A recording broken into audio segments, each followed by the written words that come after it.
Wow, I can't believe this. Larry Zbyszko and Hector Guerrero are still wrestling. Oh, hello, folks. Welcome back for I'm the One, the Only. So I'll put this aside. This is going on the door of wrestling. I'm the One, the Only, because it's Team Dojo Vision. Well, I don't know which one's better. Yes, I'm the One, the Only Hobo Tom. I have on my Macho Man shirt. And this is a special presentation because check this out, folks. See if I can show it right. I made it to SmackDown. I was shocked. Yep, there's my ticket. It's 214, row 8, seat 1, literally the hobo section. There's a little Q code thing. God knows I don't know what that's good for. Managed tickets, whatever. I'm going to have to freaking delete that because I'm going to be getting another one kind of soon. More. Delete! Delete! Brother Nero, I knew you'd show up. There we go, delete that. And I'll let you charge up somewhere. If I hear a beep beep, that means my pizza's done and you guys get to watch me eat pizza and talk at the same time. Oh boy, SmackDown was interesting. Where to start? First of all, I can't believe I made it from my house. See, I know. Oh, there's a beep beep. So yeah, that's okay. I'll get there eventually. I actually can't believe that I made it from my house all the way out to Orlando, literally in an hour and 10 minutes. And that's with stopping for a snack too. So that's impressive. And I found out there's a new Coca-Cola, and I'll show you that later. Other things. I'll tell you what. I don't know who these people are. I don't know who these women are. Oh, I think I knew who these women are. But I'll tell you what. Man, that WWE crowd, that's a whole different crowd. That was pretty much about it, man. So hopefully some things went well. Again, I told you some things.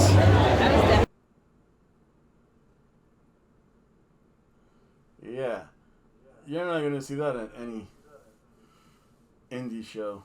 It's gonna look a lot differently. Let's see here. What should I do? I mean, talk a little bit about some of the basic stuff.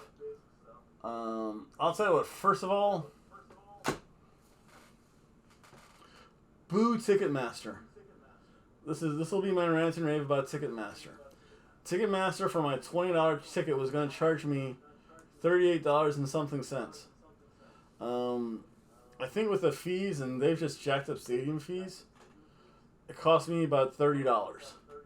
So it's a solid $8 difference. And versus buying it online versus paying for it there. And honestly, SmackDown's not going to sell out. I think when I looked there, I think I was the only person in my section. No, it eventually filled in. For the longest time, I was like the only person in my section. A couple rows in front of me. Another group of people were kind of diagonal from me. A couple other people were diagonally up from me. I'll tell you what, I saw spaces though. If I see spaces, that means I am not buying tickets online out of fear. It's gonna sell out. That ain't happening. The parking was amazing, and I knew parking would be $20, but I got parked in the parking garage, and I got a parking garage space. So much simpler. Again, I got out of there at say 10:20, and I got home at 11:30. 10-minute, hour and 10 minutes from Orlando to Daytona Beach is freaking amazing. I don't know what that dumb bimbo was thinking. It takes, it only takes me 45 minutes to get to Orlando. Yeah, right, now with that traffic. What else? Again, where my seat was, I could see everything. WWE. I don't care. WWE still has the best pyro. I swear they set off something for Ricochet and it like reset my shoulder. So I heard the pyro went off, and something in my shoulder went pop. Again, you're gonna see a whole bunch of videos. Let's see here. What else? October 23rd, the hockey season starts. Cool. Oh, I have to give a big round of applause to the staff at the Amway Center. Oh my goodness, they're so professional. Granted, I talked to the one guy. It's like, hey, when does hockey season start? Like, is it late? Is it October, November? He said, yeah, I thought it started later. Like, then I looked it up. I showed him, and he was appreciative of the fact that I showed him. Started October 23rd. I guess is our opening match, opening game. But again, very friendly. When he got busy, I kind of realized, like, yeah, I'm not talking to this guy anymore. He has like stuff to do. So that was pretty cool. Again, WWE has the best pyro ever. Versus, oh yeah, that's right. So I'll get into the matches shortly. So here are a couple pictures, a couple different perspectives of where my seat was.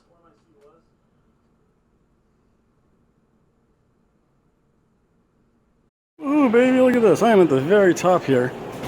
I'll put this on. This is the Amway Center. Obviously, that's where I came in from. It's the outside. Section 214, 8 and something. A little video what this place looks like. Oh my goodness, here I am. There's a ring down there.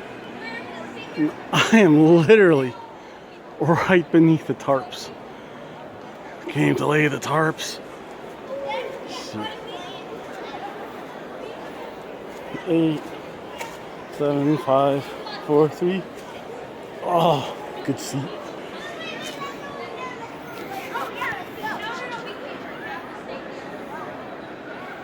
There we go. That's actually a pretty good view.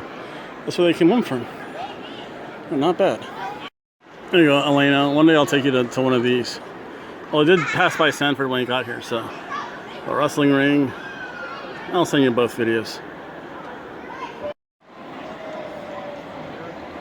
Is that him? Oh, that's him. Fat bastard, red shirt.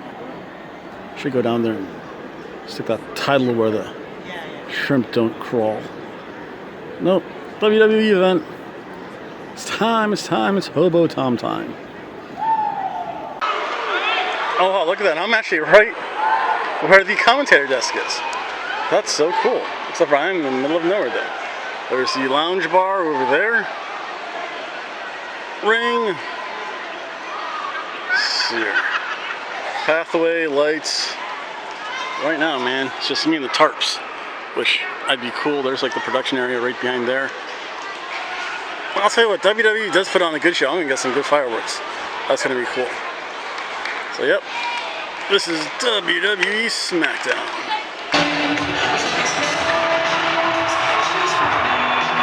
So we have a pre-show hype. See the ring down there, Pyro.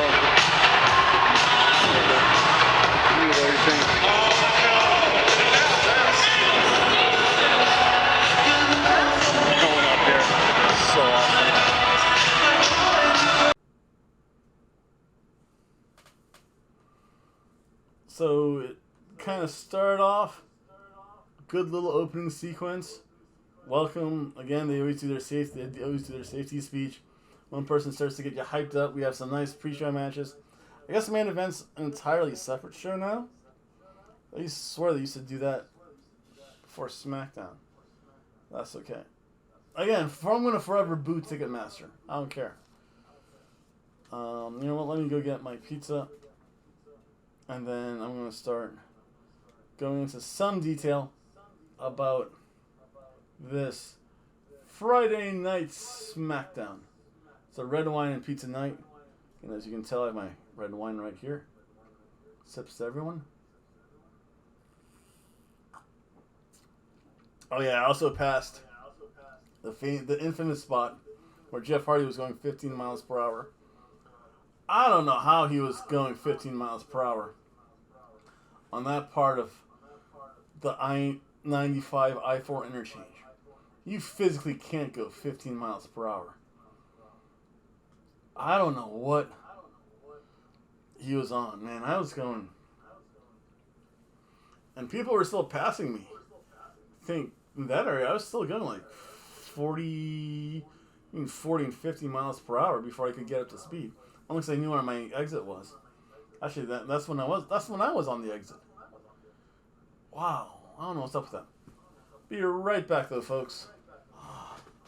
There we go. That smells good. So tonight's pizza, we have our Nashville-inspired hot chicken pizza. I'll let you know because that literally just came out of the oven. Let's talk about some pro wrestling though. And when I start doing videos, I'll munch a little bit on my pizza and sip on my red wine. Show started off. I swore I saw this match in NXT. Boo, Sonya Deville. Boo, boo, boo. Actually, everyone was booing her. Not only just me. Everyone was booing Sonya Deville. Oh my goodness, I don't think she's ever heard that many boos in a long time. It's getting there to be like X-Pac heat. Where it's like X-Pac boos. And she was facing Raquel Gonzalez. And I heard, I'm like, Bandito? Wait, this is Bandito's music. What the heck's up with that?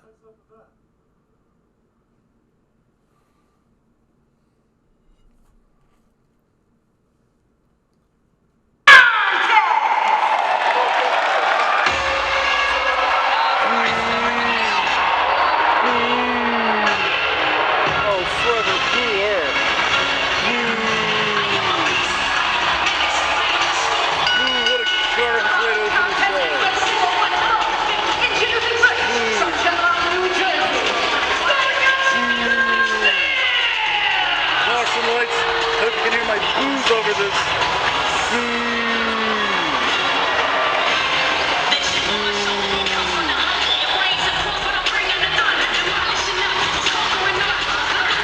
Terrible.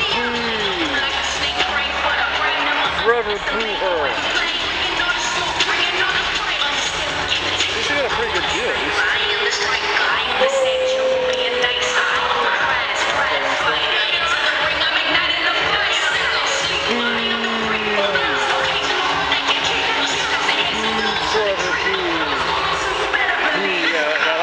Exactly right. Oh! Wait a second. That's El Bandito's music. They can't do that. That's El Bandito's music. Oh, so terrible. Boo!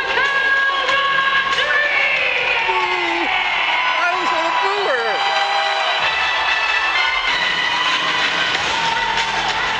Oh my!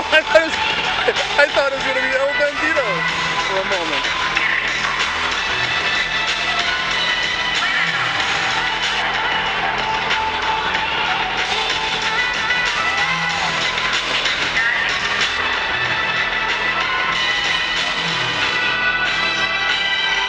That's so terrible.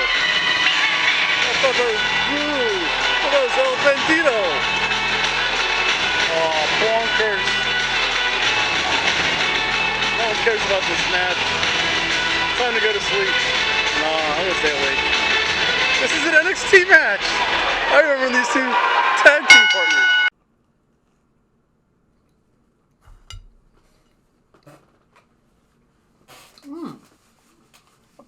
Pretty good.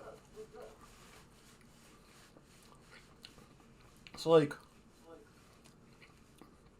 chicken with Tabasco sauce on it. With some pickles, onions, and chicken. Not bad, something different. But yeah. Again, nothing. Northern Lights. And I will try and comment to you. If you want any of these sounds, because I'll tell you what, that besides the booze, you'd hear a bunch of themes. If you need any themes from me, you have to get in touch with me pretty quick. Because I'll try to save some stuff. But honestly, I don't know how much I'm going to save. because all my stuff's filling up pretty quickly. So yeah, like get back to me in case you want themes, so I can like. I'll try and specifically save a lot of entrance stuff just for you. But yeah, so for the most part, there were some chops involved, and I'm just so happy. The crowd was booing her all over the place. Boo Sonya Deville. Did that delete turnbuckle. Delete. For the most part, it was kind of a very typical opening match. Raquel, and she ate the delete turnbuckles. Some good rope running, some fast action. They actually, when I looked at my watch, I'm like, you know what? This is going to be your typical 7-minute NXT match. Honestly, it was.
So right. He's my hero. So this is a Sonya Deville versus Raquel Gonzalez match. I swear I saw these two in NXT years and years ago.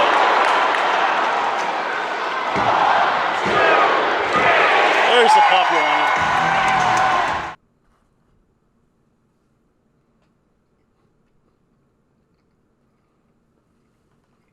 Yeah. Nothing spectacular. And as you can tell by a lot of action. I'll tell you, the ushers are good. The ushers are doing what they were supposed to do. As long as you're not there, literally with your phone like this, or a camera like this the entire time, they don't care. As long as they say you put it away, they're like, whatever. Again, they were so professional. It's so rare to see. Because I know the enhancement talent and security at NXT, they're like, you can't have that. They're a lot more strict. For whatever reason. Oh, also, Nostrand Lights, I don't think Maria Shafir ever had, again, I'll address this, I don't think she ever had her own theme. I think she always fell under the theme of Shayna Baszler. That's it. And that's the end I'll mention about that. Raquel hit a nice fall-away slam. Did her like kind of Vader drop elbow. Raquel Gonzalez wins. Nothing special. And it is a Boo Sonya Deville match. So that automatically drops it down. It's a ham sandwich match.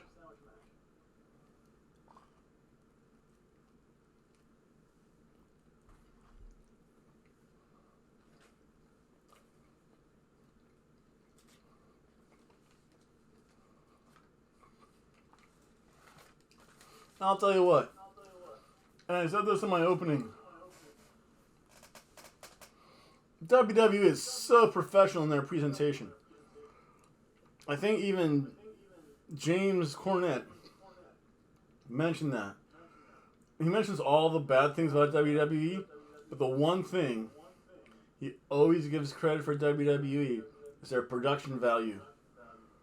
Top notch. I'll tell you what.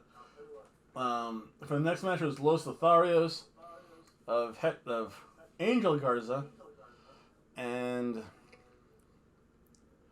oh jeez, I forget his name now. Shoot, I just know him by Los Lotharios now. That's not good. They were taking on Ricochet, and to hear Ricochet's Pyro, I wasn't expecting it. I swear, it like made my shoulder pop. People were like literally, I think the one woman like 2 rows in front of me literally jumped out of her chair and almost dropped her cell phone. But I think a couple cell phones were dropped when Ricochet's Pyro went off. So it's Ricochet and Drew Gulak. This felt kind of like a Chikara Pro Wrestling Guerrilla match. Again, Drew Gulak was Soldier Ant.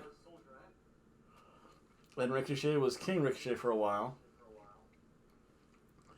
I don't know about the other two of them, if they were ever in there, but I'll tell you what, it was just good to see them in action, though.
Wait, no kiss cam?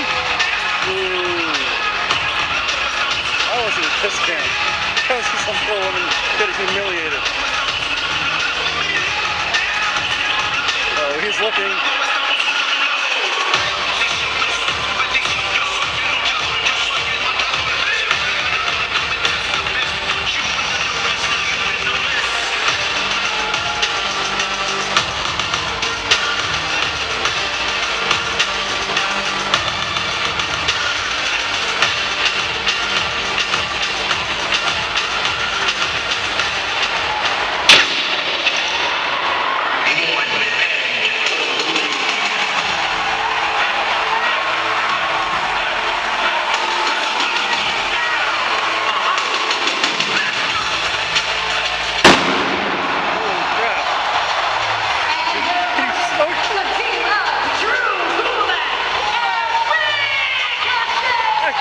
Set my shoulder back in place. Oh my goodness.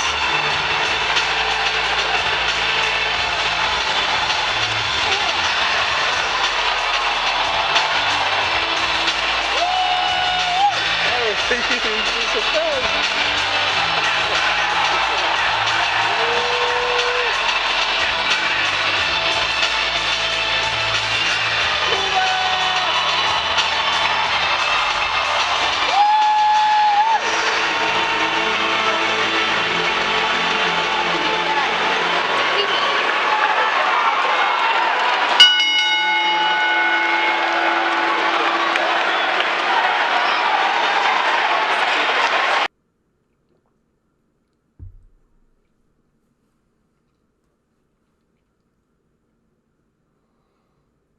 I'll tell you what. So the match starts off. I was kind of disappointed there was no kiss cam. That was a pretty cool gimmick. They would find like the least attractive woman, and they would both double kiss her. And sometimes that one woman, oh, she wanted a little bit more than a kiss. She I think on one of the kiss cams, I think they went to go give her like the double side kiss, so like one each cheek, and then she tried to turn. and like try and slip one of them the tongue. That was hilarious. I kind of commented on that too. That was just funny. The kiss cam was so good though. They do need to bring that back. Rude did that, and he did that to perfection. They need to bring that back a little bit. But this was a fast-paced match. This was good. The drop kick. Oh, I didn't realize he could do it so quickly. Ricochet, he's so fast. Ricochet and Fire Ant. Drew Gulak's such a good technician. Humberto Carrillo and Angel Garza, they have so much chemistry. They have all the charisma, though. And Los Lotharios, they did some roll-through thing out of the ring. That was great. Again, healing it up. But still, not feeling slow-paced or overly drawn out. Just saying, hey, let's lure them out here. They did do the lure pretty good.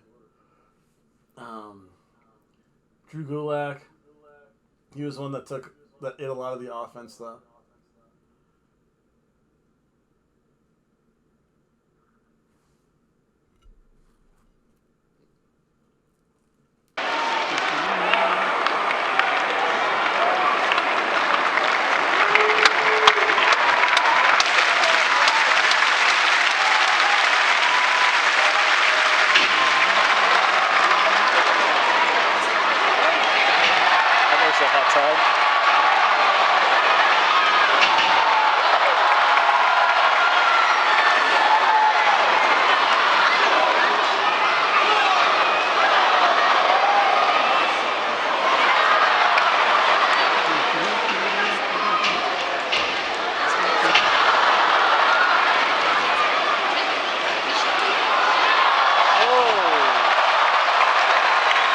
Ricochet is so good. He's so underutilized.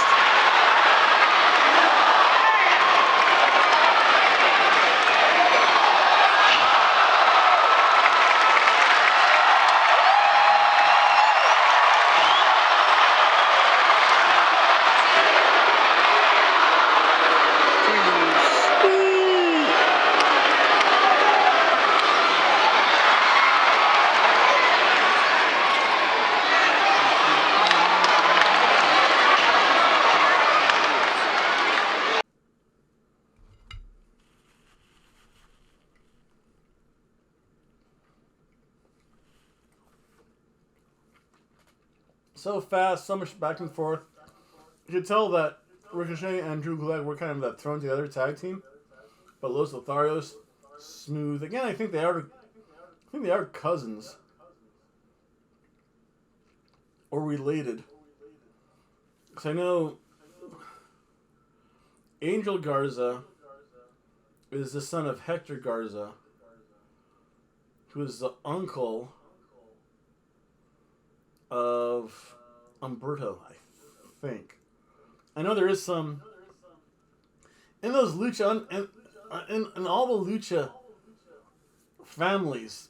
They're all somehow connected, and they all have like their own like separate treaty. You have all the Villanos, again, all of the Guerreros, Hector, Chavo Jr., Chavo Sr. I mean Eddie Guerrero's daughter, I forget what her name is. Vicky Guerrero. You have the Mysterios involved. I want to say Mil Mascaras is the uncle of Alberto El Patron. So they're related. You have the Garzas. So many. I mean, they're all... I guess they're all... It's almost a family business. Not so much, whereas all the Samoans are literally related to each other, with the exception of Samoa Joe. But you can tell, in the Lucha side, again, you have very distinct families, whereas the Samoans, they're just all one big genetic mess. But yeah. Eventually, Los Lotharios hit their double team. That looks so sweet. I'll tell you what, they did really good. Cheeseburger match.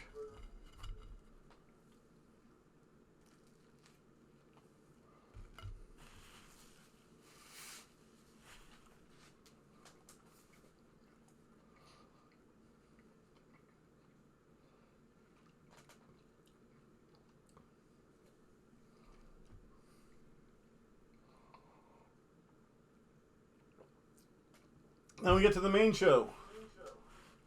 And of course they announced Michael Cole. The one thing I will say, and I am so impressed by this, the ring crew literally took 5 minutes to change like canvases. They're so quick. I mean, they're masters of what they do. They did it bang, bang, bang, bang. As they were, of course, announcing Michael Cole, he comes down. He's there to open up. He doesn't really open up SmackDown, but he kind of lets you know, yeah, what's her face? It's not Dasha. Maybe I didn't know. No, it's not Dasha. It's what's her face from NXT. Again, Michael Cole gave her a shout out. Always good to see. So there's Michael Cole coming to ringside. See, this is what I like. I like to see like the ring crew. And they do things quickly. So there's Michael Cole. He's getting ready ringside, getting mic'd up. That's actually a pretty good fight. I mean, I enjoy this part. Like, that ring crew works so fast. Like, they literally have mere moments. They have 2 minutes to change that canvas. That's it. This show starts. Michael Cole takes his seat. They're all prepped and ready there.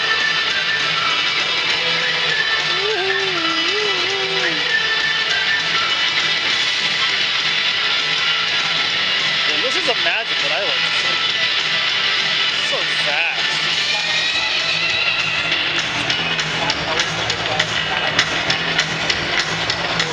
And that literally took them 2 minutes.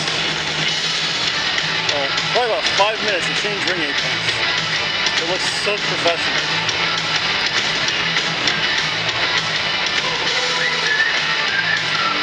To me, that's amazing right there. Brand new apron. Perfectly and perfectly done. Tough underneath.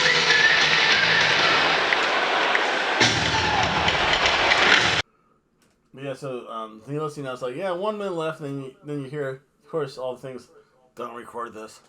Yeah, right. As long as you don't throw things at the wrestlers and use laser pointers, I don't think anyone cares. Or at least real professionals don't really care. Yeah, then you have Pat McAfee comes out, cuts a huge promo about douchebag Corbin, and the fact that they're going TV 14 instead of PG.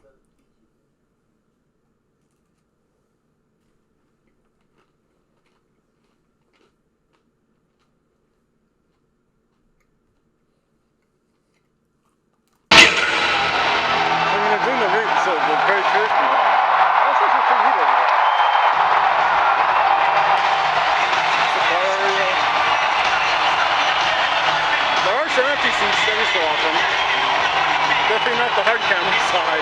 That's all pulled up. Out here, it's like freaking no one, man. Look at that piece of that.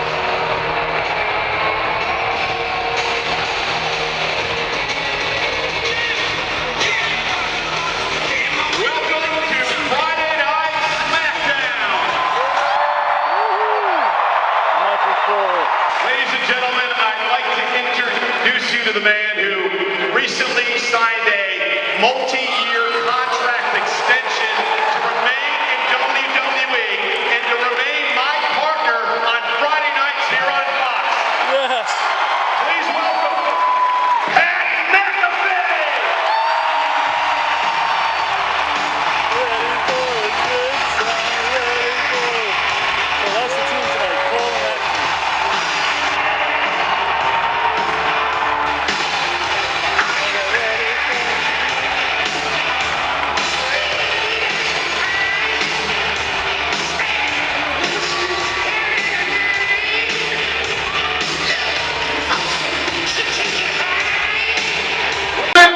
To apologize. McAfee's such a goof. Pat. Where's Pat's? I would like to take this moment to apologize to the entire WWE universe because my absence last week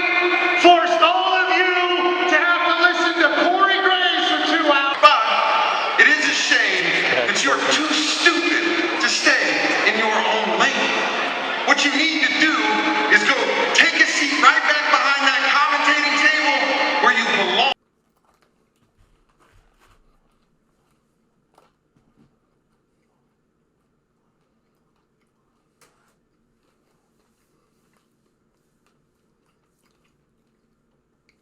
So then, of course, Baron Corbin has to make his on-screen appearance.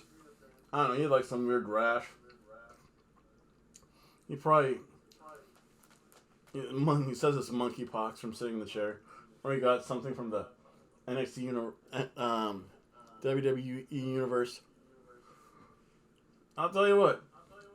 If he was with some of the women, you better go to a doctor. Something's going to be itching down there soon. That's a whole other issue, though. But, yeah, so that was really good. And our first match was Liv Morgan versus Natalya. And I'll tell you what, I feel so bad for that wrestler that comes out first. Liv tried to be nice. They already come out there, and they just kind of like hang out with the crowd. I think she would just sit on. They went to black because it went to commercial. So Liv Morgan set the scene. Liv Morgan's music hits. Say that's 5 times fast. And then it just kind of stops. The whole stage area goes black. And you just see her just there, like chilling out on the ring, waving to fans. Hey, hey. Then she like sat on the steps. Hey. And then just kind of waved to people. She gets on the steps. I think she did like a little like shimmy thing. She is Liv Morgan. You really can't record it because it's all black. They do find ways to interact with the crowd. Drew McIntyre was a little bit more creative. I'll give him that, and I'll get to that later. That's a whole other issue. But yeah, it was Liv Morgan, then of course Natalya makes her entrance.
Actually, you know what? This wasn't that bad of a match.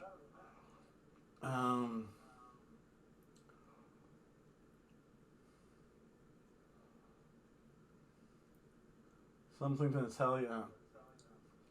Yeah, Liv goes off, starts first, heads to Natalia. I'm surprised I can read this stuff. I have to use a better pen one day. A little bit darker pen. Eventually, she sweeps Liv. It's kind of like that very traditional back and forth. And 2 count, and people are still going, too sweet. It's always good to hear. Getting a little spot fest there for Liv. She had a bunch of quick flurry. Natalia, again, kind of reverses that.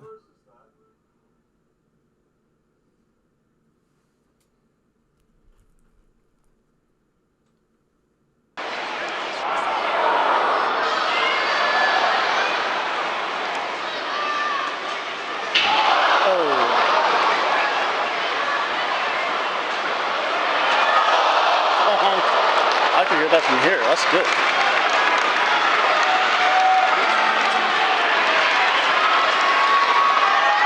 I have a funny feeling. That's the key to lines over there.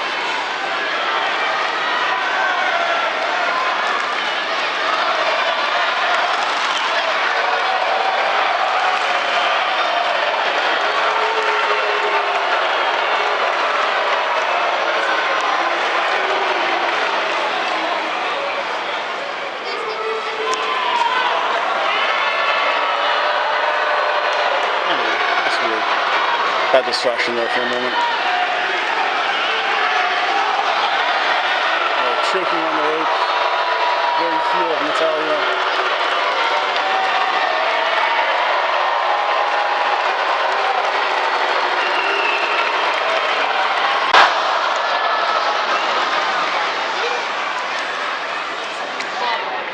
So out of focus.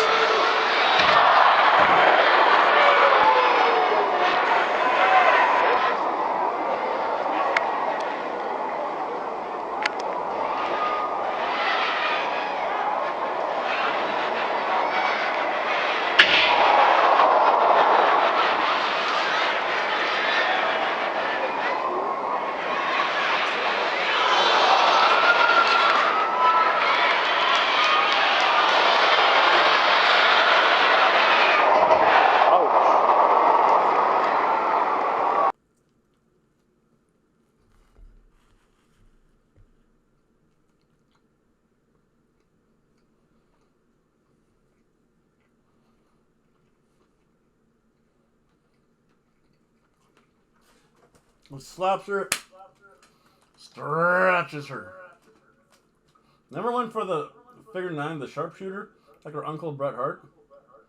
But she went for the ankle lock, and then the stretch.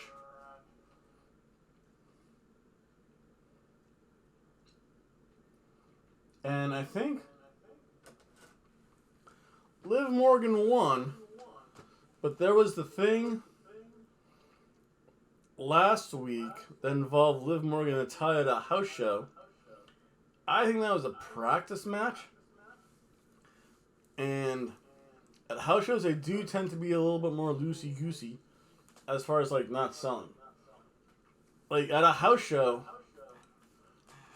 Austin Aries did he pulled the Austin Aries at a pay-per-view. Very bad. I can see kind of doing it at a house show. So I'm not. So that did not happen here. Natalia just kind of like rolled out. So maybe that house show was just really a practice for this match. I'll tell you what, this match wasn't bad. Natalia is still not my favorite person. But it was okay. It was a ham sandwich match.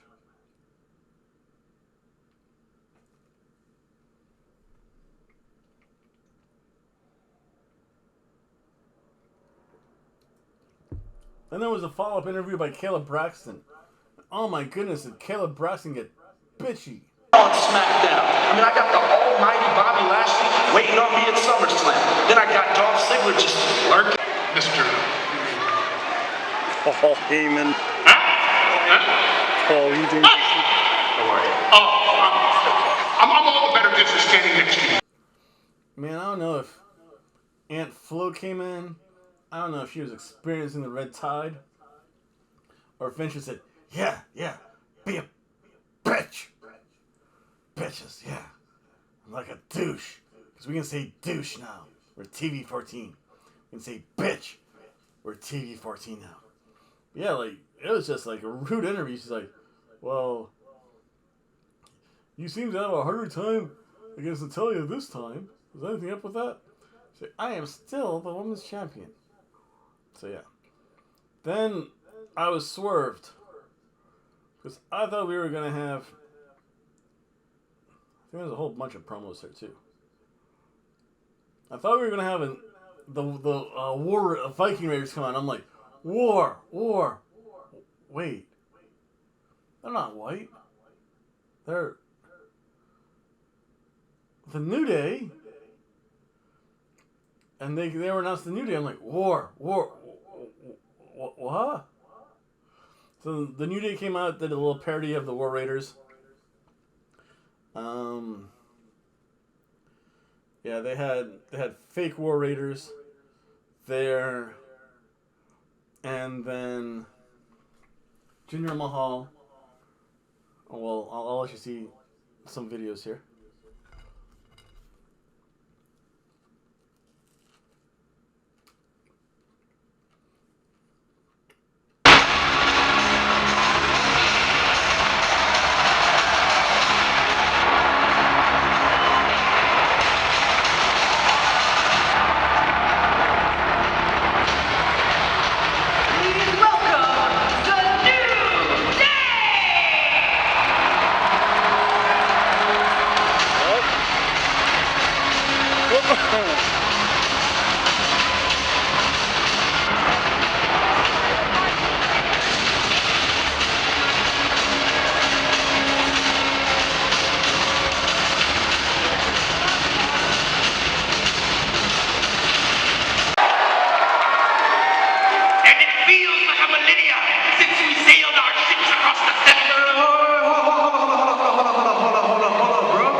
Why you sound like a pirate, bro? Every time you know I'm not good at accents. Okay. Well, Vikings, bro. Sorry again, apologies. It feels like a millennium since we sailed our ships across the sea to take over and destroy. Oh, wow.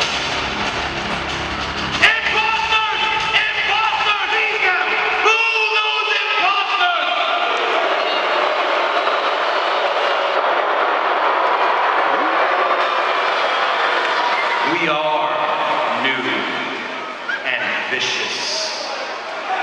And once we get to that ring, the only words left to describe you will be VC Chavez freaking got wrecked. and broken. I mean, to be rude, are those the only two words you guys know? Because we can teach you more if we both went to college for smart. Yeah. How about this word? Okay, this is like not good stuff. Jinder.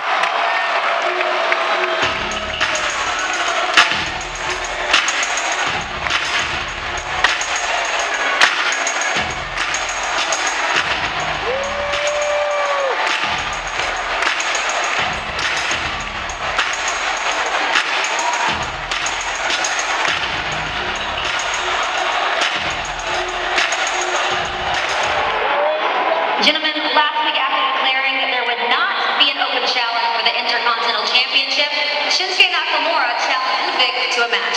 Let's take a look. Losing has consequences. Ooh, that's a good one. Tú vas a pedir eso de Shandy, pues tú eso. Livia.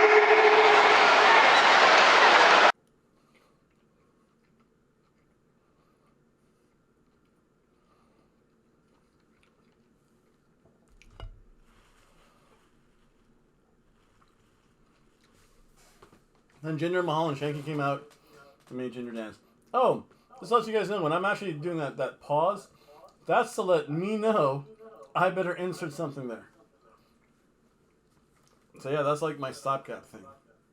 I tend to be good at it. Sometimes I'm not. Oh wow. Next match. Next supposed match. It's gonna be Aaliyah, and Aaliyah looks absolutely amazing on the main roster. Sometimes WWE screws up something. Sometimes WWE just does things right. They're doing Aaliyah right. Aaliyah again needs a little spotlight. Nowhere near a title shot, just to be there in that nice feud. So it was Aaliyah versus Lacey Evans.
Said 2 words.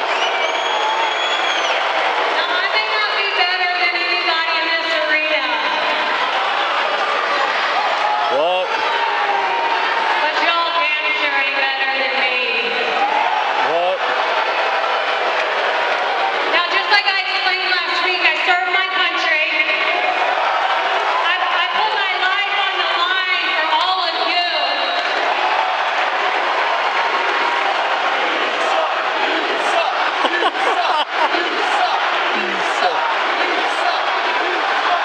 I overcame obstacles that would completely crush the average American. And I admitted that I'm slightly disgusted at the lack of appreciation that you people deserve to give me. Now, all of that, everything that you listen to, Okay, that's enough.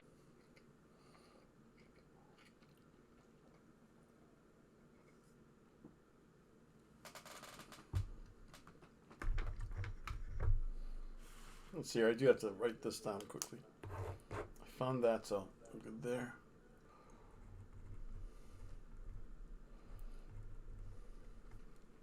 There we go. All Lacey Evans did was yap. And then eventually she got wutted.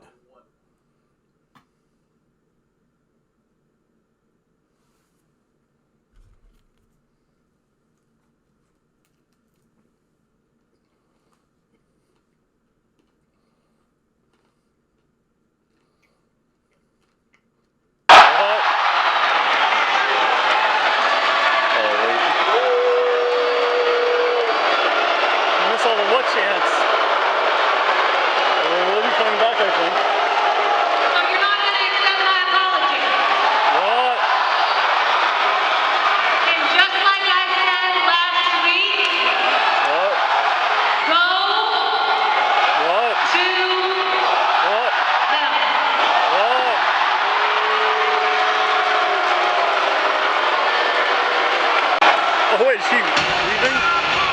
That was it. That wasn't even a match.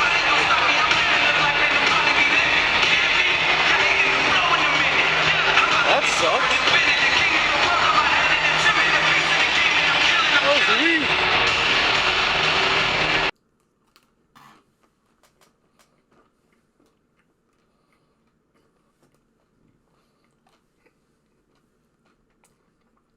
And thank you, whoever started the what chants. Those were very well deserved. Yep. What? Well, you Nazis don't deserve to see me. What? Because I'm better than any of you are. What?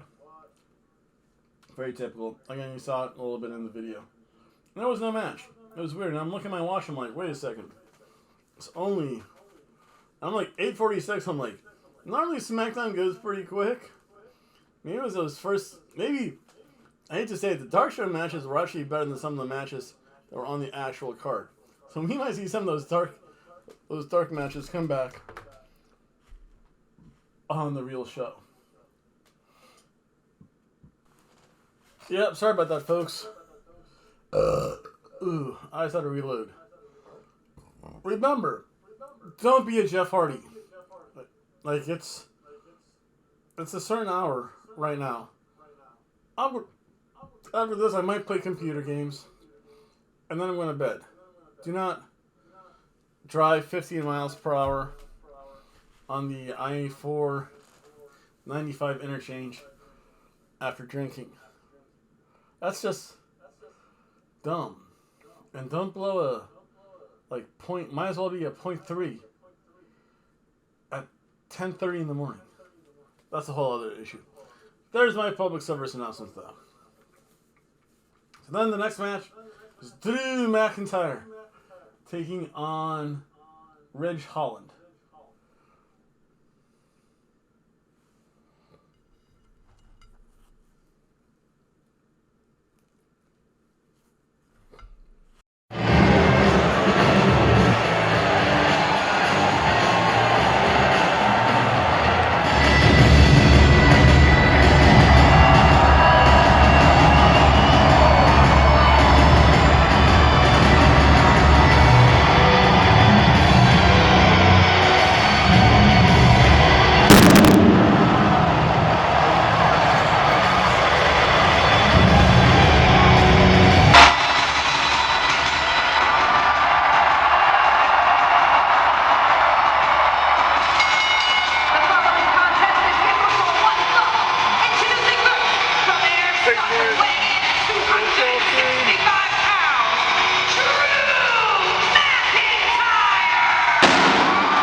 Building warmed up a couple degrees.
This was interesting.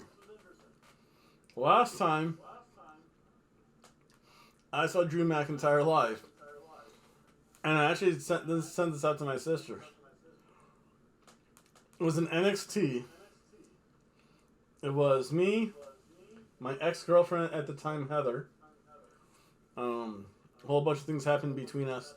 She had her 3 strikes. I said no. She did not like my work habits. Even though I worked and I paid for stuff, like $12 sausage, gravy, and salad. There's no way sausage, gravy, and salad should ever be $12. She left my cat in the lanai during the summer. I was not happy that day. And I wasn't going to leave my house to live in a 500 square foot apartment in the middle of nowhere. 500 square foot apartment in the middle of Jacksonville, or Tampa Bay, different. But she wanted me to leave my job, leave my house.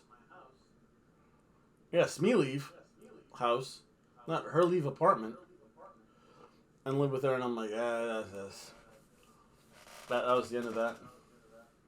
She wanted her fishing gear, and I said no. I'll just get myself a bigger tackle box.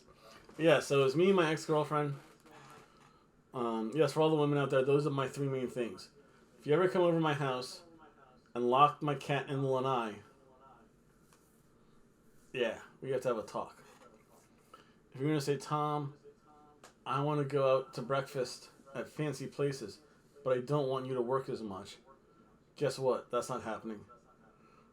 And if you're saying, yes, come live with me, and I want to have kids in a 500 square foot apartment with your cat that I'll won't care about. Yeah, bad idea, folks. Everything reeked of bad idea. Did my traditional big bottle of wine. Played a lot of video games that night. I think I rage played some game that night, and just said, you know what? I'll just ask for a bigger fishing box. I'll just ask for a bigger tackle box for Christmas. Because there was no way I was just going to hand over to her at least $150 of fishing gear. But so it's her, my nephews, my sister. My sister brings out her, puff thing. She, touches up all her makeup, does her lipstick. Because Drew McIntyre was walking around, and she just made herself look whorish. That might be too harsh. Floozy-ish. Yes. Floozy-ish. So yeah, it was Drew McIntyre versus Ridge Holland. Kind of a classic brawl match. Not a lot happened. I got most of the good parts, so check this out.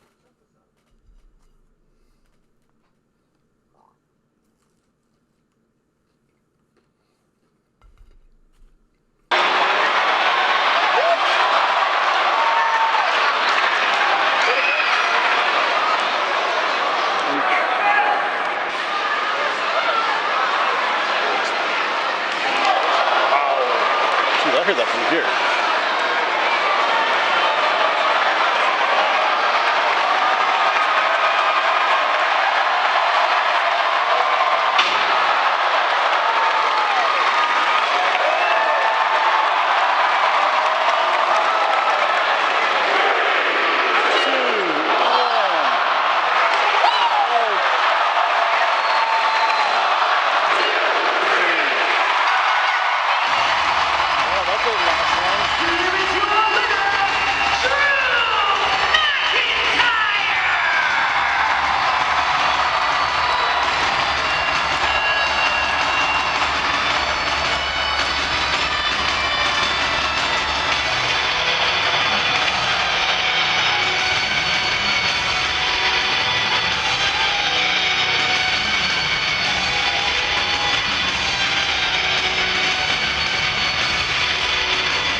Yep.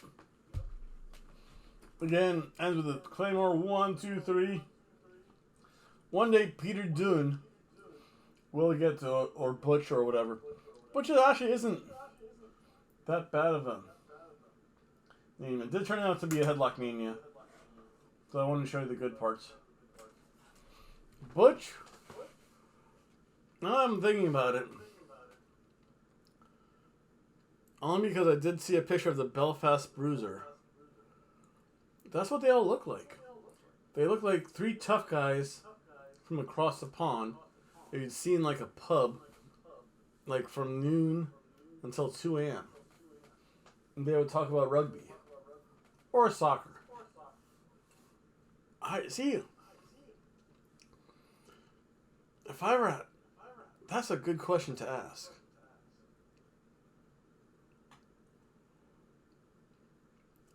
Sheamus, Butch, Ridge Holland. Where did you draw your inspiration from? This is where I think you draw your inspiration from. Any thing you'd like to add to that? It's probably a lousy interview question, but it would be a great interview question though. What am I saying? Any interview question would be a great question. The only interview questions I would ever ask, one, AJ Styles, were you ever in ECW? Because I swear I remember you being there. And don't lie to me, because I'll find it on YouTube. And to Rick Flair, and I just want to hear one story about you being in ECW. And to Ric Flair, what was it like on the road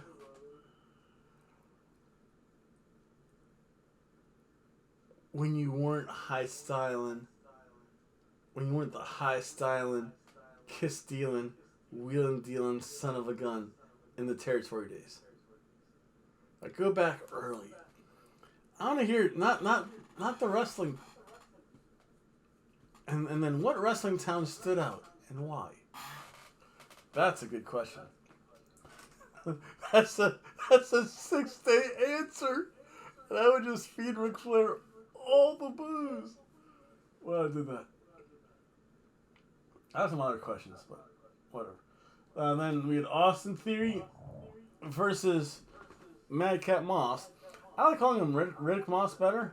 Only because Riddick... I'll tell you what. Again...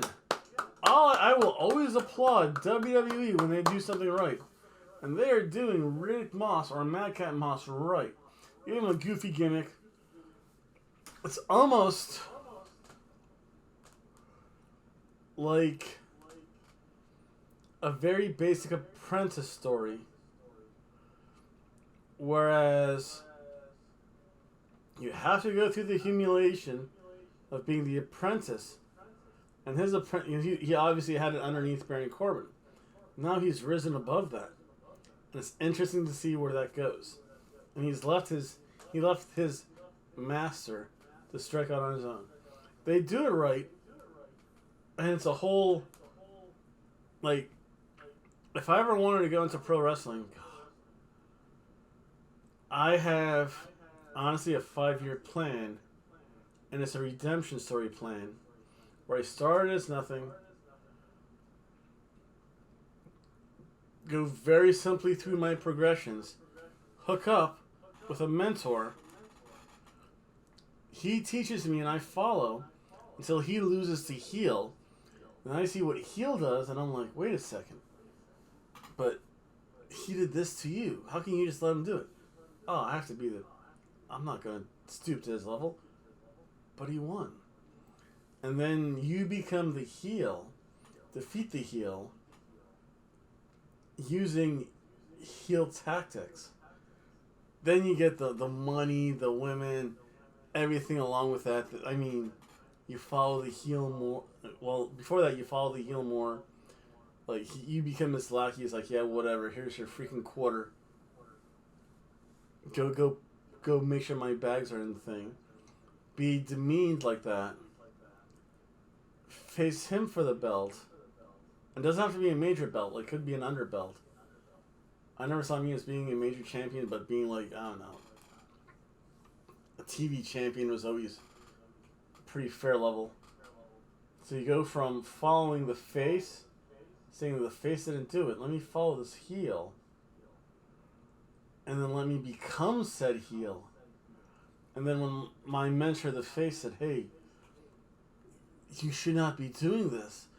Remember when I showed you? And then you have this whole conflict, but it leads to, it's like, well, I'm going to do it anyway. I have money. I have women providing me all kinds of substances. I have women providing me their bodies. There are women that just say, take me. There are women that just say, finish on me. There are women that just say, finish on my face. But that's getting a little too graphic. But I had this progression, and then eventually it's like, yeah, I'm at the top. My heel mentor says, okay, now it's time for us to score off. And then I lose, realize the error of my ways, start back at bottom, but on my own, work my way up, face my face mentor, and then you become the mentor of someone else, and you kind of repeat the whole saga. I wonder, and that's getting a little complex and super long-term booking, I wonder if that's what they're going to do with Riddick Moss. If they did, it would be good. If they just give him a series of matches, I'd still be okay with it. But it was Theory versus Riddick Moss.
Theory's got a really... And I know, That was a good one. and you know, I'm responsible for the biggest break. His opponent from Minneapolis, Minnesota, weighing in at 245 pounds,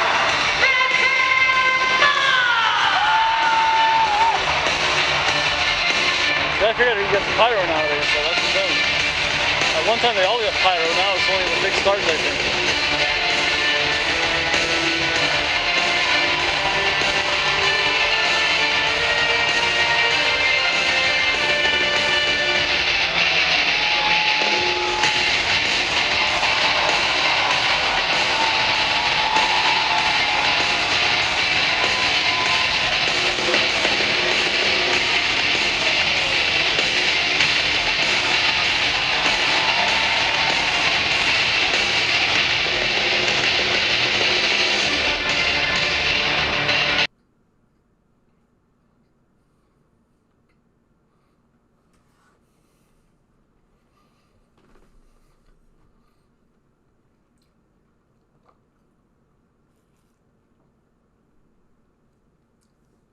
And oh my goodness, this was a snail's pace. I don't know if they realized. I think I looked at my watch and I'm like, you know, they have a lot of time to burn. I wonder what other segments are going to get in. And then there were, again, as I've shown in the video, a couple of Paul Heyman segments. Really quick, though. I'm not going to show the whole thing. I'm not going to risk copyright. Yeah, I'm not going to show you the whole Paul Heyman interview. No. I'll show you 10 seconds of it. You'll get the clue already. And Theory goes up with that.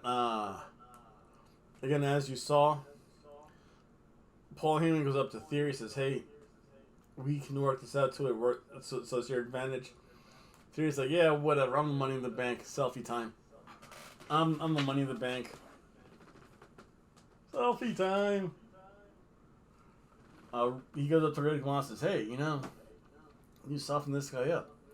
This guy Theory wants to cash in on my tribal chief. You could soften him up, and it could be eventually Roman Reigns. They're almost teasing at a big match, WrestleMania. So let's get real. There's nothing bigger than WrestleMania, really. Theory versus Roman Reigns, or hey, soften this guy up. Survivor Series, or Royal Rumble, Riddick Moss, or WrestleMania, Riddick Moss versus Roman Reigns. So yeah, so that was kind of good throughout. It was a really slow pace though. Again, Headlock Mania, Big Irish Hammer. Check out some of the stuff that's going on. The more exciting stuff, at least.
Here's the end.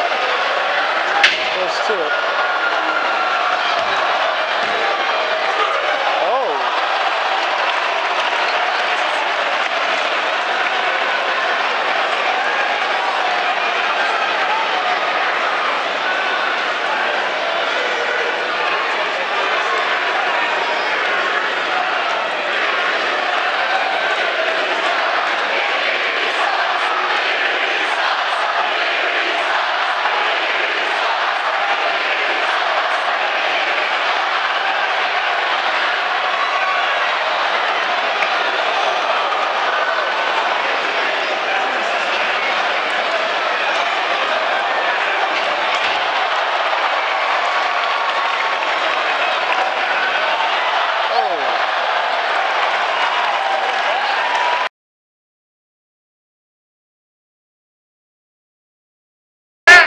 What you're doing is you are disrespecting the tribal chief, Roman Reigns.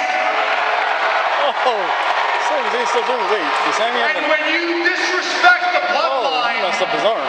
there are consequences. So, as a representative of the bloodline, as the honorary Oos, I am strongly recommending You apologize. I don't know, it might be Soul Sokoa then for the guest referee. What is this? What are you, the bloodline suck-up? I mean, you're out here with one arm. What are you gonna do? Really, what are you gonna do with one arm?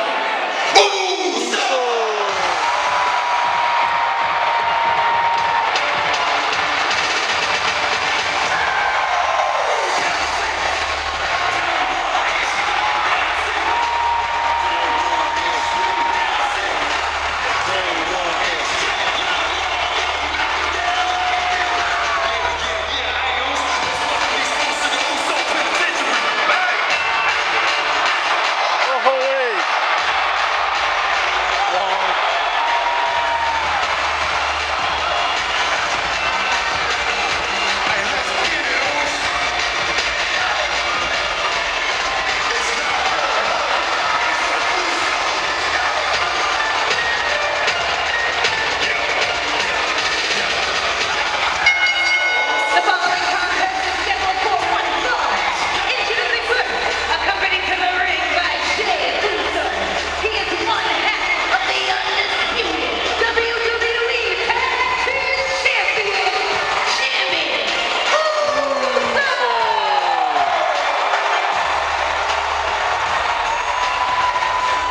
Oh, geez, there you go. You already know it. As soon as you feel that grip, you gotta skip No, just let me chill out now.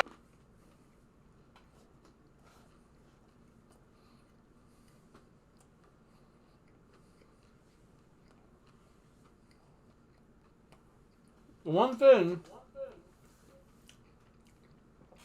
I will say, they did Austin Theory both right and wrong. So it's 70% right, 30% wrong. In the fact that when they had him in the way, they introduced him to a WWE way of working. People will say that has good points. That has bad points. Just like everything. You work lucha style, fast-paced, frenetic match. The bad thing is you better be in shape to work a lucha match. And anything's spot. Really exciting. No story though. So they really have Austin Theory working this WWE pace match. Again, it's a safer style. It's a longevity style. So they see some potential in him. Again, versus freak accidents. Listen, I don't know what I did to this shoulder. I went fishing, went to the gym, did yard work. I'm also old. Yeah, 46 sucks. Am I 46? Shoot, I am. So yeah, I don't know what I did to this shoulder. It still hurts. There's no bruising, but it's just not working the way it used to. Eventually, Austin Theory won't be able to do flippy stuff. But if you keep that... Again, unfortunately, The Miz is one of the greatest examples of working the WWE style. Always reliable. Versus, say, Sammy Guevara. Doing flippy stuff. All over the... Or even better, Darby Allin diving into barricades. Yeah, that's no bueno. But again, the WWE style lends you for longevity. It allows you to grow and mature. It's a nice general change of styles. Again, if you want to be like, again, think of Jimmy Superfly Snuka. He only had one really big move, the big splash. Everything else, really kind of basic stuff. So you can still keep the flashy stuff, but I'll tell you what, they've really indoctrinated Theory with the WWE way of doing stuff, for better or for worse. I think it's going to be for the better. He's going to be around for a while. Unless someone gives him a pile of money. Piles of money change stuff. let's get real here. So it was so then again, as it picked up, and it's not this. Thank God. It's not this slow, hour-long build to say like a New Japan match has, because they are, when they start, oh my God, they're a snooze fest. But yeah, New Japan's notorious for having like 20-minute long matches. And wow, the first 15, you could eliminate almost. Almost. In some matches. Except for Yano. YTR. Break. But yeah. That's the whole other thing. Again, he did the good rolling dropkick. Kind of flashy. Not high risk though.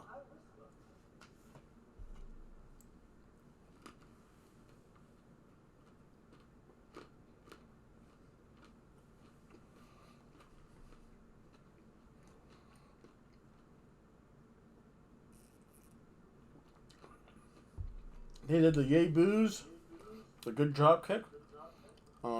Eventually he got out the briefcase and, you know what? Bonk. I'm done with this. I'm going home. Then the main event with Jey Uso, I think, versus not Montez Ford, but what's this? Angelo Dawkins. And it's nice to see it in person, but check out these entrances.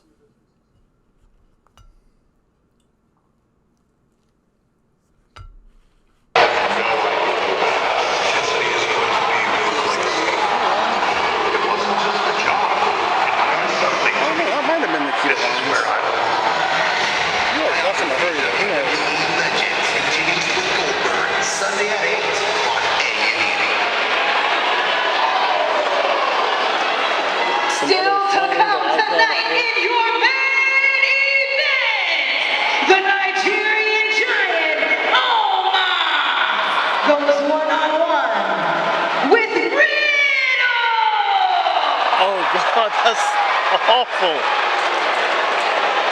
Boo. People are going to leave so quickly for that.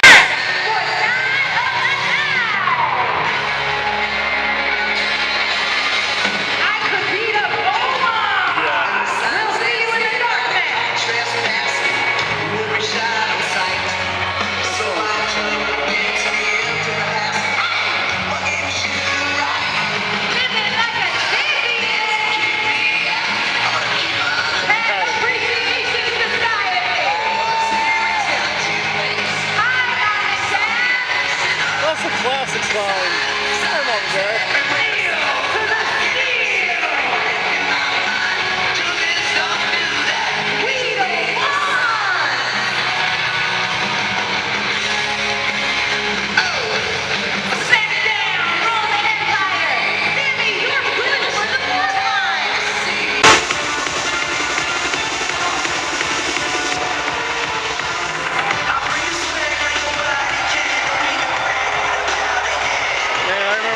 Profits. They're lowly jobbers. Oh, I can't afford. They were lowly jobbers down in NXT, man.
The thing is, the Austin Theory match. Oh, then that was a cheese. That was just a ham. That was a ham sandwich match. Here, Jey Uso. Yeah. All that stuff. In classic match. My thing is, they've done this so often, where it's been repetitive. I don't know if they have to bring up another team from NXT or advance to Alpha Academy. Put the belts on them for a while. Have Ricochet and Drew Gulak be a normal tag team. As we saw in the filler stuff, and it just seems a lot of filler. Again, this is a made-for-TV show. We had Ludwig and Gunther. Gunther's just like, "You will win. I will chop you." He's going. I would not. I'd want him as a teacher, and not want him as a teacher. He'd probably teach me so much, but then, oh my god, if I ever screwed up, jeez, I don't want to deal with that. But the thing is, we've seen so much of the Usos and the Street Profits. It's that diminishing returns. Yeah, it was great to see it. Okay, so we've seen them as tag teams. See them face off against each other individually. See them as another tag team. And then it's like, what else is there to do? So then you get to that. Again, great entrances though. And Usos, they know how to work the arena. They're so professional. Even Montez Ford, when you knew it was a commercial break, he was just going bonkers around the arena. Montez Ford kept the crowd into it during a break spot, and he just made it that much better. Eventually, there's fun stuff. Got a lot.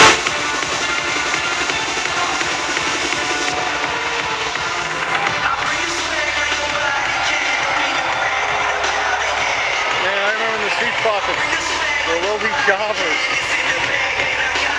Oh, I can't afford it. They were lowly jobbers down in NXT, man.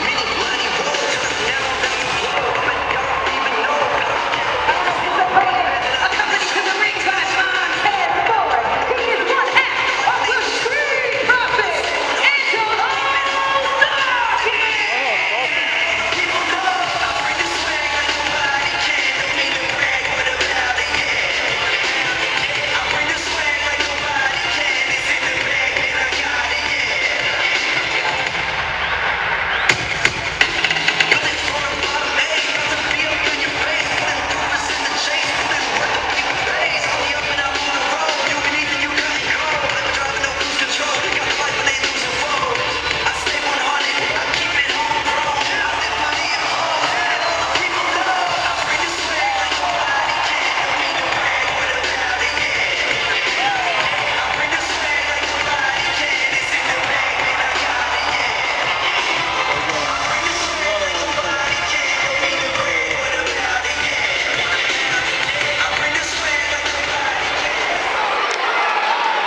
So that had to be a commercial break.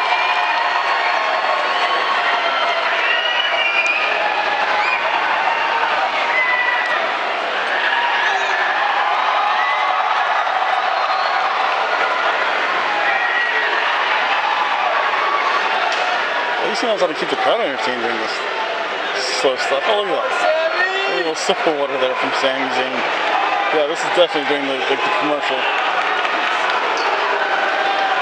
There we go. Yeah, this is a commercial spot.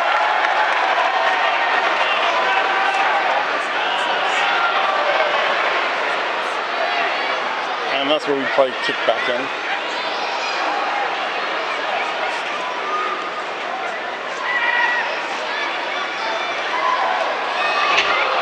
Ooh, let's head first.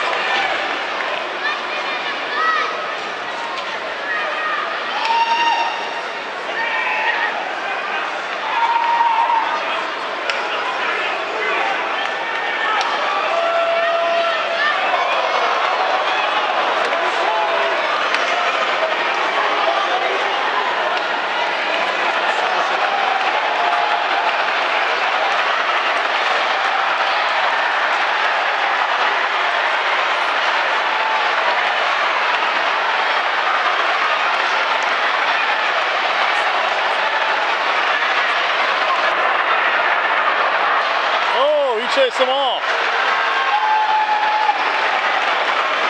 Oh. There we go. Ouch.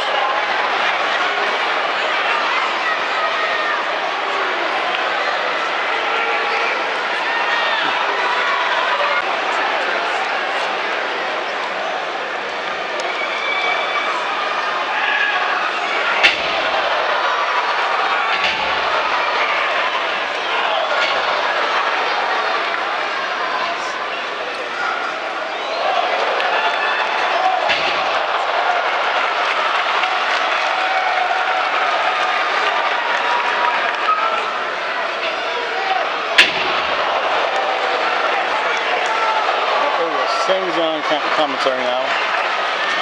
Talking to the cameraman. Oh, Michael Cole, he says there's some good reactions. It's Sammy just pointing.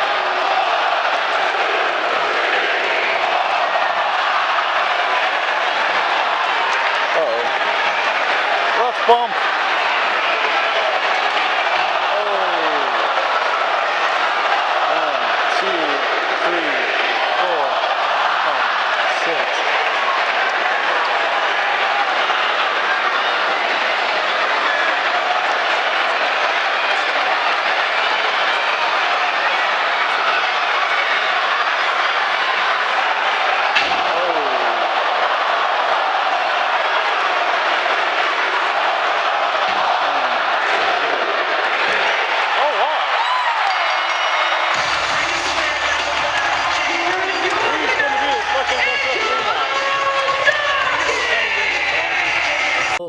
A little bit more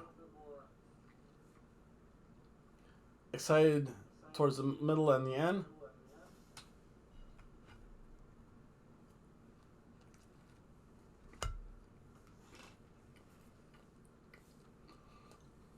Then there was a rough bump. Neither man could get a clean pin. And we know who the...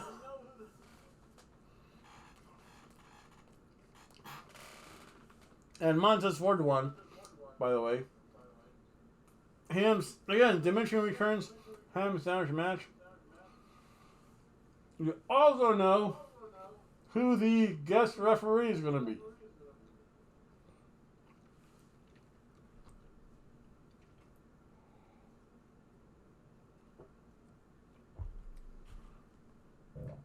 And boy, was I wrong. I was hoping it was going to be Solo Sikoa, his cousin. Not biased. And then Sami Zayn's like, hey, I only have one good arm. What can I use that one good arm for? I'm like, oh my god. They're going to have Sami Zayn be the guest referee because he only has one good arm. You only need one arm to go 1, 2, 3. But then it says it's going to be J-E-F-F. J-A-R-R-E-T-T, Jeff Jarrett. Believe me, I understand that as an athlete, there's nothing worse than losing due to a questionable call, which highlights exactly why we need a special guest referee at SummerSlam. Gentlemen, I'm out here to let you know that I have officially found the perfect man for the job. Solo Sikoa.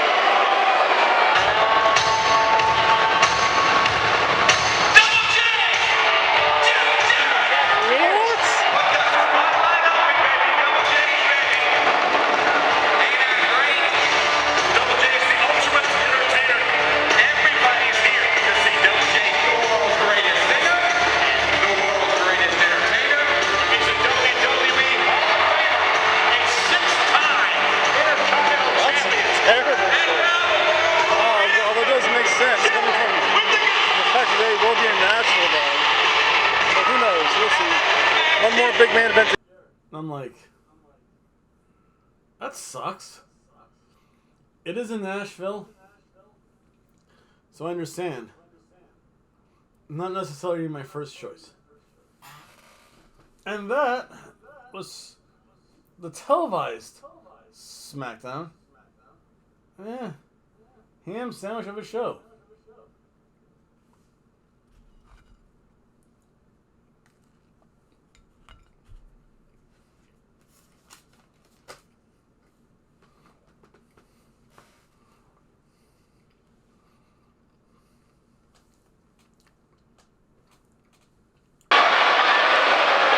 And then probably just to close out the show, nice little brawl going on. Referee show up. Ref Jess is there. Ref Jess tries.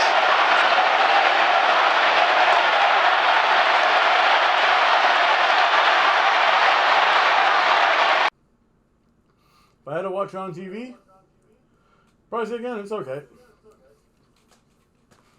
The main event was, the dark main event was Omos versus Riddle. This is not, I texted my friend, let's see here, I have to bring this text up. I'm so sorry, man. I have to bring this up. No subject, oh yeah. All you said, really? Who? Of course I put double K's coming back. No. Darn my cell phone fingers. Who? Double J, Jeff Jarrett. Special guest ref. He's like, oh. Man. It is in Nashville, so there's some precedent there. Then, again, Omos versus Riddle was kind of a dead dark match. I've seen better dark matches in the past. This is not necessarily one of them. Omos is not necessarily the most skilled person, by the way. So check out these entrances.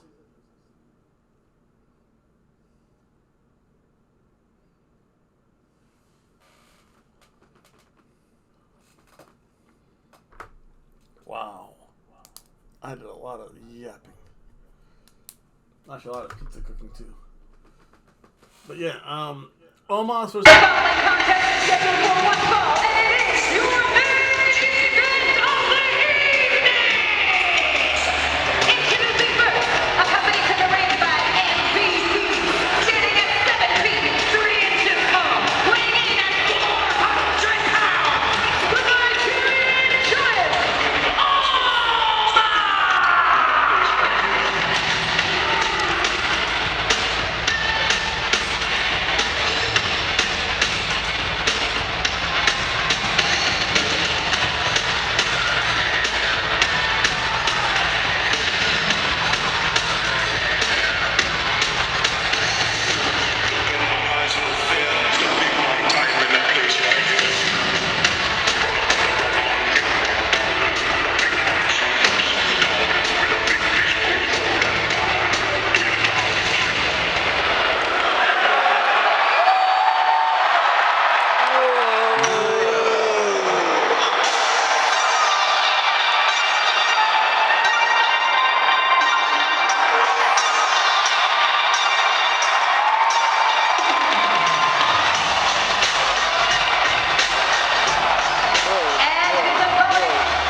Riddle. It was never going to be that great. Omos, as I described him to Matt, who did not know who Omos was, I said he's a 7-foot Nigerian wrestler managed by MVP. He's like, oh, okay. A couple people did start to leave. And then, as Omos got more in control, it became a greater trickle out.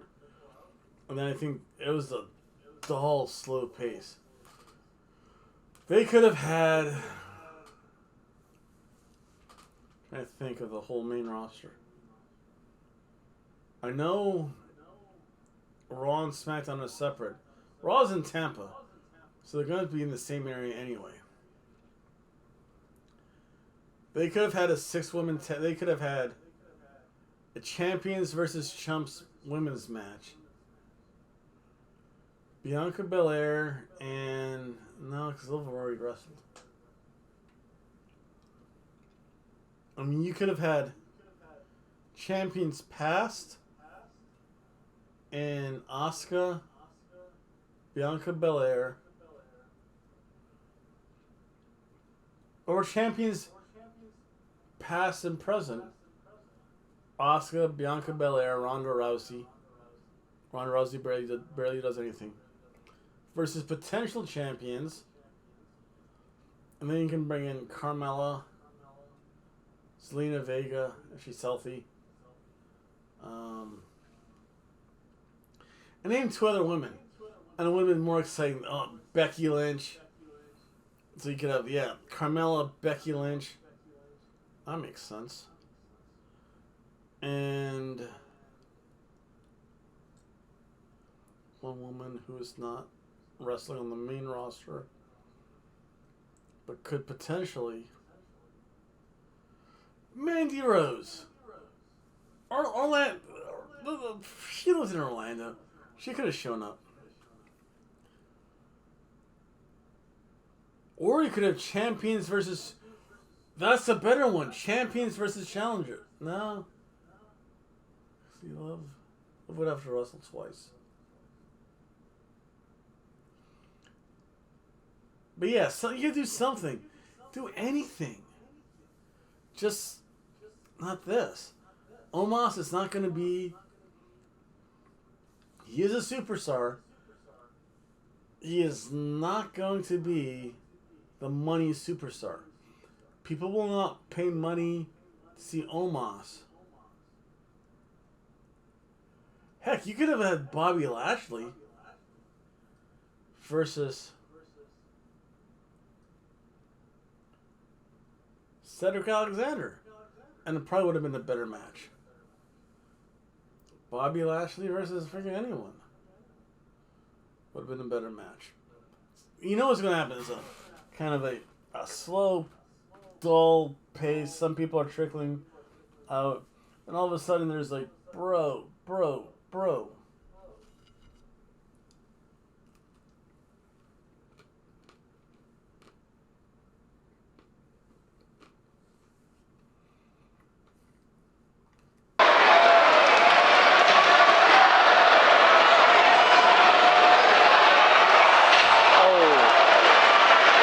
Don't worry, I'm gonna get most of this now.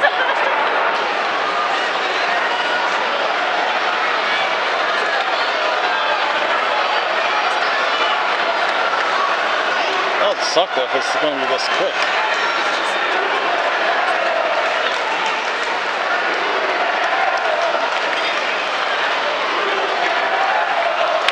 Oh my god.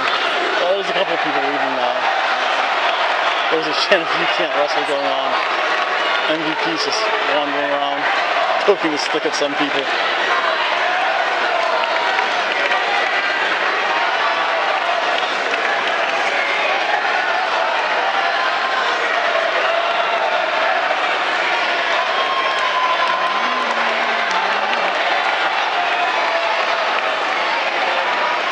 Whole lot of nothing going on.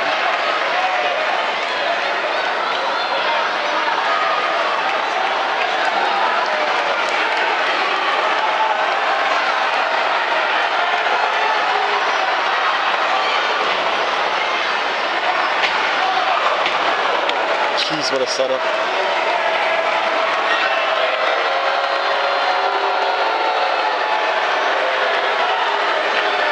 I'll get more as it gets a little bit more exciting.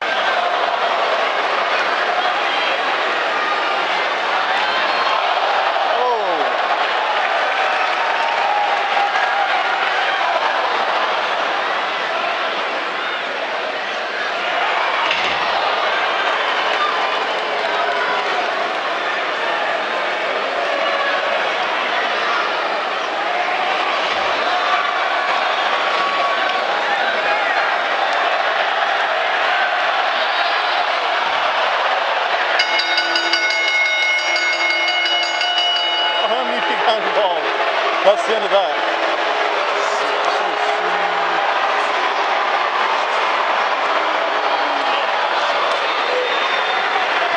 Oh, now it's just the beatdown continues as the crowd literally like pours to pour out. Yep, that's as you can see here. The crowd's beginning to leave.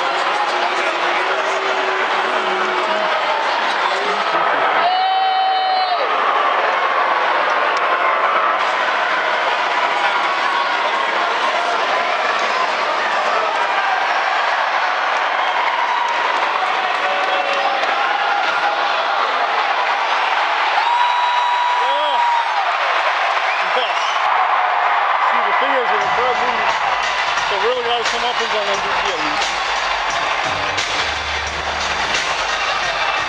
Here is your winner at the result of a disqualification.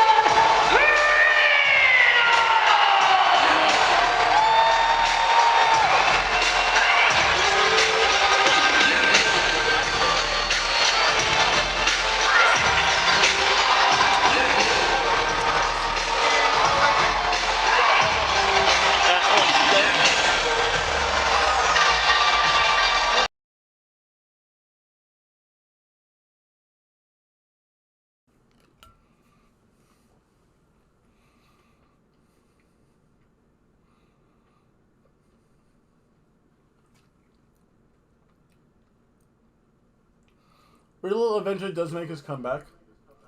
Riddle wins because MVP hit him with a cane. That's the short end of it.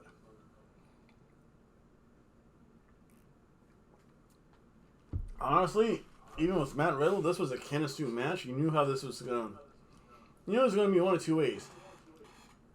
Omos squashes him, or MVP does something to screw over Omos and gets caught.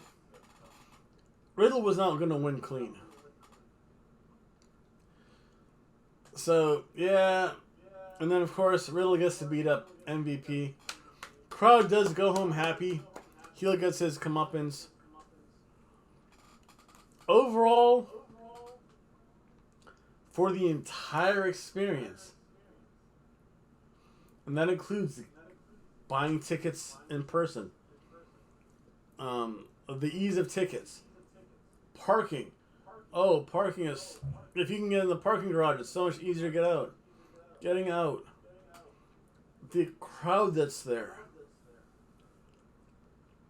SmackDown is one of the best. Again, if you sit in the hobo seats, or if you're a family and splurge a little bit, it's still not bad though. There's still this magic. And I do want to bring my friend. I'll show you a picture of her. You have to be quiet, internet, though, or bad things will happen to me. Yeah, like as in she dumped me. And I would be SOOL.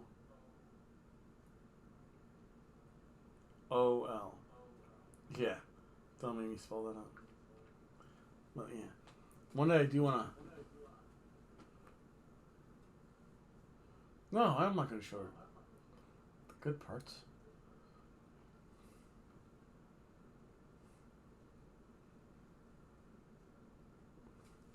Yeah. I do want to bring her to a wrestling event. NXT, when NXT comes back to Daytona Beach, or even Sanford, that's doable. Eventually they will. They'll get back on the whole Florida circuit loop. Again, the fireworks. Again, the pyro. When you take into account that the ticket price, that what you get when you pay for it at the stadium is good. There's not a bad seat in the house. The production value is absolutely amazing. The crowd. You're not gonna get a fight in the crowd at a WWE event unless some idiot do something spectacularly stupid. The ease of getting in and out, I got in I found my parking space. Got in the exit lane. An hour and 10 minutes in. Hour and 10 minutes out. Of Orlando, and that's actually counting that's real distance. That's going down from well east of exit 129 all the way down to exit 83. So that's still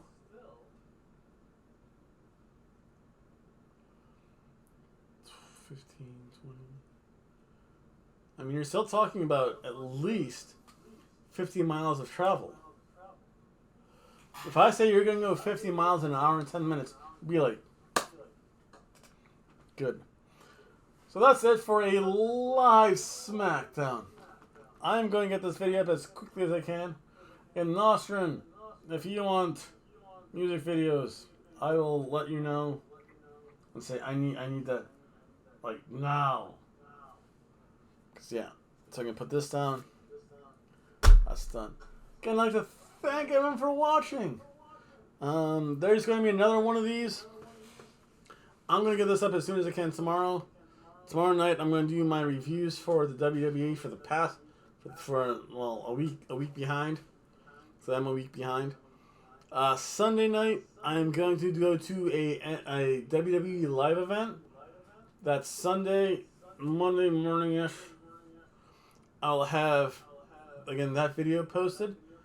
Let me know what you guys think. I know you guys love live stuff. Pyro's so good. I did talk a lot. I did have to cook a lot, though, so.